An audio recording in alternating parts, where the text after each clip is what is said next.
विद्यार्थी मित्रांनो, आज आपण पाहणार आहोत एम.कॉम फर्स्ट इयर मधील क्वांटिटेटिव्ह टेक्निक फॉर बिझनेस मधील एक unit yields coefficient of association यामधील एक न्यूमेरिकल प्रॉब्लेम पाहूयात. तर त्या प्रॉब्लेम मध्ये विचारला आहे following data is related with education and fashion, calculate yields coefficient of association. तर यामध्ये 4 कॉलम दिले, particular, educated, uneducated and total. Particular मध्ये दिले फॅशन, नॉन फॅशन आणि त्यांची टोटल.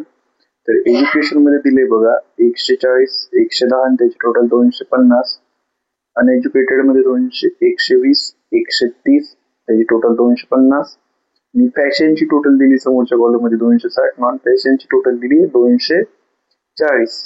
तर यासाठी आपल्याला एक AB चा फॉर्म्युला यूज करायचा. त्यामध्ये आपण पहा AB कोणती संख्या घ्यायची, तर एज्युकेटेड मधली फॅशन या AB 140 आणि अनएज्युकेशन मधली फॅशन आहे 120, नॉन फॅशन मध्ये एज्युकेटेड आहे 110, त्याला आपल्याला स्मॉल a कॅपिटल B म्हणायचंय आणि या 110 नॉन फॅशन मध्ये अनएज्युकेटेड आहेत 130, त्याला आपल्याला स्मॉल a स्मॉल b असं म्हणायचंय.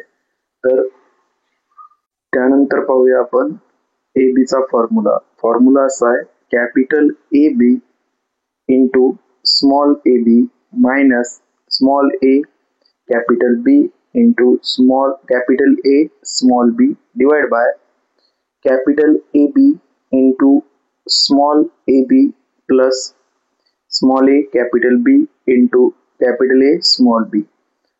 जर आपण याच्यामध्ये संख्या टाकल्या तर कॅपिटल AB ची टोटल आहे 140, स्मॉल AB ची टोटल आहे 130 minus small a capital B ची आहे 110, कॅपिटल A स्मॉल b ची आहे 120.